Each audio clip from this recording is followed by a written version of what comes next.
नमस्कार। आप देख रहे हैं अपना यूट्यूब चैनल दी आरडी एक्सप्रेस। इस वीडियो में हम लोग रेलवे ग्रुप डी एग्ज़ाम 2025 की तैयारी के लिए इम्पॉर्टेंट जीके जीएस के प्रश्नों के साथ पहले प्रैक्टिस सेट को देखने वाले हैं। मैं आपको बता दूं कि पहले लगभग 11 या 12 वीडियो के साथ हम लोग इसके प्रीवियस ईयर के प्रश्नों को कवर कर चुके हैं। अगर आप उन वीडियोज़ को नहीं देखे हैं तो वीडियो को देखने के लिए चैनल पर विजिट कीजिए और जाकर वीडियो आप देख सकते हैं। आप इस वीडियो में आखिर तक बने रहिए और चलिए आज के अपने पहले प्रैक्टिस सेट को शुरू करते हैं, जो कि आपके आने वाले एग्जाम की दृष्टि से काफ़ी महत्वपूर्ण है। तो आइए शुरुआत करते हैं आज के अपने पहले प्रश्न से। किसने दीन ए इलाही धर्म की स्थापना की थी? ऑप्शंस हैं बाबर, अकबर, औरंगजेब या जहांगीर। तो देखिए, दीन ए इलाही जो धर्म था उसकी स्थापना अकबर ने की थी। प्रश्न 1 का सही उत्तर ऑप्शन बी हो जाएगा। आगे चलेंगे। काली मिट्टी किस फसल के लिए उपयुक्त मानी जाती है? निम्न में से ऐसा कौन सा फसल है जो काली मिट्टी में बहुत अच्छा ग्रो करता है? ऑप्शन है गेहूं, कपास, चावल या फिर गन्ना। तो इसका सही उत्तर ऑप्शन बी होगा कपास। आप रिलेट कीजिए क से काली मिट्टी और क से कपास, आप भूलिएगा नहीं। आगे बढ़ेंगे। किस अनुच्छेद के तहत भारत में आपातकाल लागू किया जा सकता है? अपने देश में इमरजेंसी संविधान के किस अनुच्छेद के तहत लागू किया जा सकता है? ऐसा प्रश्न हमसे पूछा जा रहा है। यह प्रीवियस ईयर का भी प्रश्न है और बाकी आपके एग्जाम की दृष्टि से काफ़ी महत्वपूर्ण है। ऑप्शन है अनुच्छेद 352, अनुच्छेद 356, अनुच्छेद 360 या फिर अनुच्छेद 368। तो देखिए, अनुच्छेद 352 के तहत अपने देश में आपातकाल लागू किया जा सकता है। तो 3 नंबर का सही उत्तर ऑप्शन ए हो जाएगा। आगे चलेंगे। भारतीय रेलवे का सबसे बड़ा रेल इंजन कारखाना कहाँ स्थित है? भारतीय रेलवे का सबसे बड़ा रेल इंजन कारखाना कहाँ स्थित है? ऑप्शंस हैं बनारसी, चित्तरंजन, भोपाल या पेरमपुर। तो देखिए, प्रश्न संख्या 4 का सही उत्तर ऑप्शन बी होगा। और मैं आपको बता देना चाहता हूँ कि ये जो चित्तरंजन है वो काम करता है CLW से, मतलब चित्तरंजन लोकोमोटिव वर्क्स, ठीक है। और ये अपने पश्चिम बंगाल में स्थित है, ठीक है। आप इसको ख्याल कीजिएगा।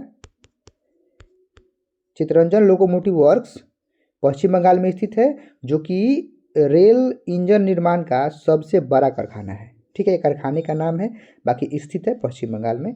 आप इसे ख्याल कीजिएगा। आगे बढ़ेंगे। गुप्त वंश के दौरान कौन सा सिक्का प्रचलित था? ऑप्शन है रुपया, दिनार, टाका या फिर कौड़ी। तो देखिए, प्रश्न संख्या 5 का सही उत्तर ऑप्शन बी होगा दिनार। सही उत्तर ऑप्शन बी होगा। आगे चलेंगे। भारत के किस राज्य में कोयले का सबसे अधिक उत्पादन होता है? झारखंड, ओडिशा, छत्तीसगढ़ या फिर मध्य प्रदेश।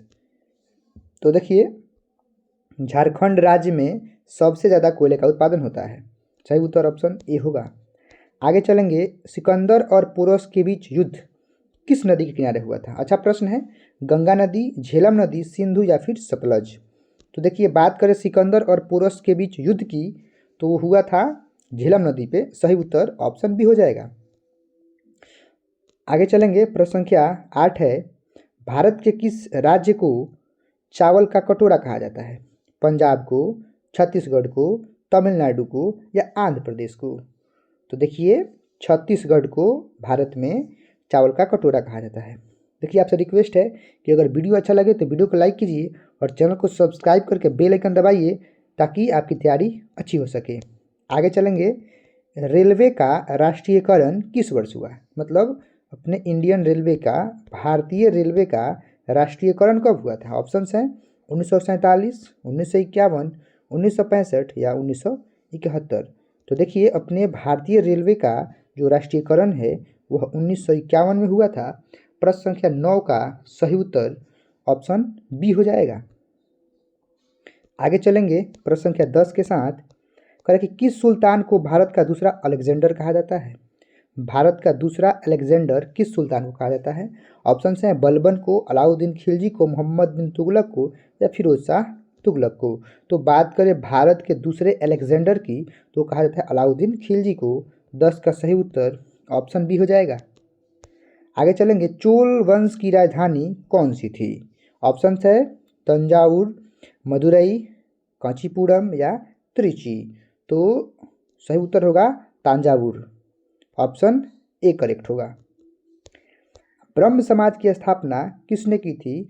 ऑप्शंस हैं राजा राम मोहन राय, स्वामी विवेकानंद, बाल गंगाधर तिलक या महात्मा गांधी। तो ब्रह्म समाज की स्थापना राजा राम मोहन राय द्वारा किया गया था। 12 का सही उत्तर ऑप्शन ए हो जाएगा। आगे चलेंगे 13 के साथ। किस भारतीय राज्य में काजीरंगा राष्ट्रीय उद्यान स्थित है? पश्चिम बंगाल, असम, मणिपुर या मेघालय। तो देखिए काजीरंगा राष्ट्रीय उद्यान जो है वो स्थित है असम में। सही उत्तर ऑप्शन बी हो जाएगा। आगे चलेंगे सत्यमेव जयते भारत के किस प्राचीन ग्रंथ से लिया गया है? अच्छा प्रश्न है। महाभारत से, उपनिषद से, रामायण से या फिर भगवत गीता से। तो सत्यमेव जयते जो वाक्य है वो अपने एक और बात है कि जो सत्यमेव जयते है वो अपने भारत का राष्ट्रीय नारा भी है, ठीक है, राष्ट्रीय वाक्य भी है सत्यमेव जयते, ठीक है।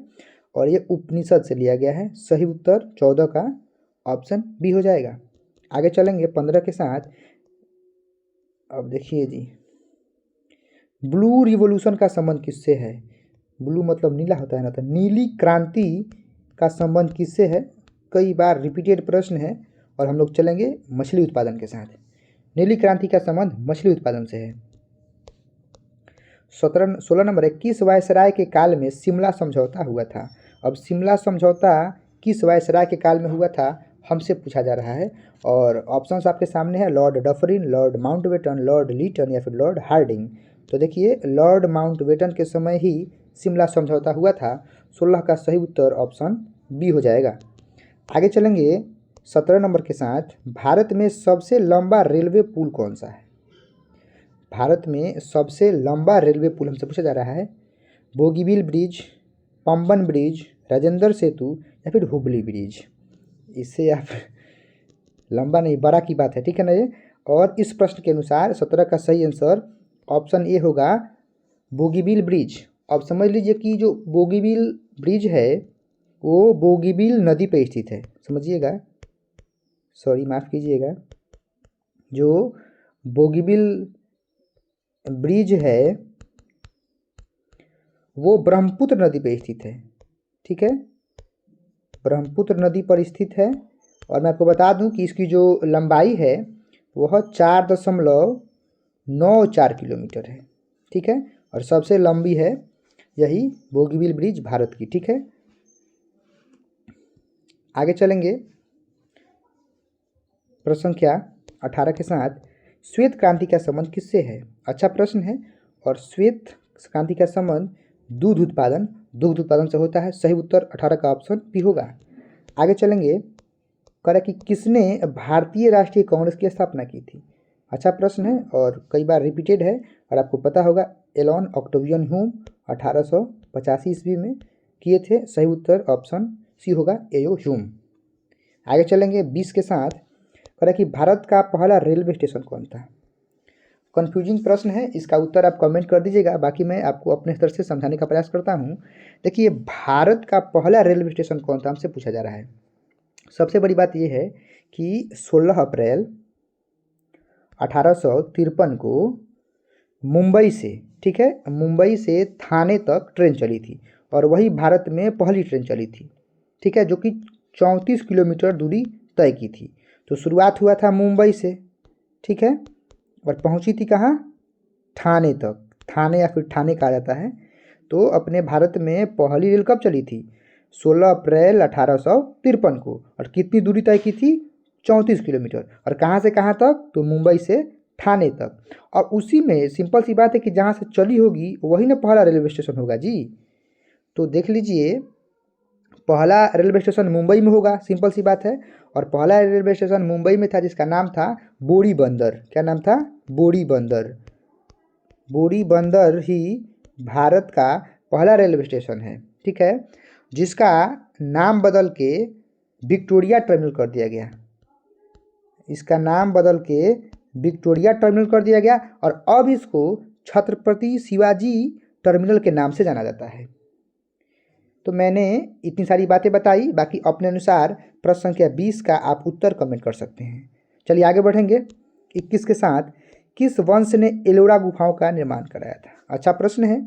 और 21 का ऑप्शंस हैं चालुक्य, पल्लव, राष्ट्रकूट या मौर्य। तो देखिए राष्ट्रकूट वंशों ने एलोरा गुफाओं का निर्माण करवाया था। सही उत्तर ऑप्शन सी होगा। 22 नंबर है, भारतीय रेलवे में सबसे तेज ट्रेन कौन सी है? सबसे तेज ट्रेन कह रहा है वंदे भारत एक्सप्रेस, गतिमान एक्सप्रेस, शताब्दी एक्सप्रेस या फिर राजधानी एक्सप्रेस। तो बात करें अपने देश में सबसे तेज ट्रेन की तो होगा वंदे भारत एक्सप्रेस। सही उत्तर ऑप्शन ए होगा। आगे चलें, किसने भारत छोड़ो आंदोलन शुरू किया था जी? सुभाष चंद्र बोस, महात्मा गांधी, पंडित नेहरू या फिर भगत सिंह। तो महात्मा गांधी जी भारत छोड़ो आंदोलन शुरू किए थे। और ये आंदोलन कब शुरू किए थे जरा आप कमेंट कर दीजिए कमेंट बॉक्स में कि भारत छोड़ो आंदोलन महात्मा गांधी कब शुरू किए थे। किस राज्य को भारत का सिलिकॉन वैली कहा जाता है? तमिलनाडु, कर्नाटक, महाराष्ट्र या फिर आंध्र प्रदेश। तो हमसे पूछा जा रहा है कि भारत का सिलिकॉन वैली किस राज्य को कहा जाता है कर्नाटक को। 24 का सही उत्तर ऑप्शन बी होगा। भारत का राष्ट्रीय पक्षी कौन सा है? मोर, सारस, कोयल या फिर बुलबुल। और इजी प्रश्न है, इस प्रश्न का उत्तर आप कमेंट में कर दीजिएगा। भारतीय संविधान के किस अनुच्छेद में नागरिकता वर्णित है? सही बात है। तो प्रश्न संख्या 26 ऑप्शन पढ़ लीजिए। सही उत्तर ऑप्शन ए ही हो जाएगा। अनुच्छेद 5 से लेकर 11 तक। सही उत्तर ऑप्शन ए हो जाएगा। कौन सा राज्य चाय उत्पादन में अग्रणी है? असम, केरल, तमिलनाडु, पश्चिम बंगाल। तो असम राज्य चाय उत्पादन में भारत में सबसे आगे है। 27 का सही उत्तर ऑप्शन ए होगा। आगे चलेंगे 28 के साथ। बुलंद दरवाज़ा किसने बनाया था? अच्छा प्रश्न है। अकबर, जहांगीर, औरंगजेब या बाबर। तो देखिए जो बुलंद दरवाज़ा है उसको अकबर ने बनाया था। सही उत्तर ऑप्शन ए होगा। आगे चलेंगे, रेलवे का इंटीग्रल कोच फैक्ट्री कहाँ स्थित है? रेलवे का इंटीग्रल कोच फैक्ट्री कहाँ स्थित है? ऑप्शंस चेन्नई, कोलकाता, भोपाल या फिर बेंगलुरु। तो सही उत्तर होगा चेन्नई में स्थित है। ऑप्शन ए करेक्ट होगा। आज की अपने प्रैक्टिस सेट का अंतिम प्रश्न है, झीलों की नगरी किस शहर को कहा जाता है? जयपुर, उदयपुर, जोधपुर या पुष्कर। तो अच्छा प्रश्न है और सही उत्तर ऑप्शन बी उदयपुर। ठीक है, तो इस वीडियो में हम लोग अपने पहले प्रैक्टिस सेट को कवर किए हैं। आने वाले वीडियोज़ में और भी प्रश्नों को करेंगे। तब तक के लिए आपको ढेर सारी शुभकामनाएं। आप पढ़ते रहिए, बढ़ते रहिए।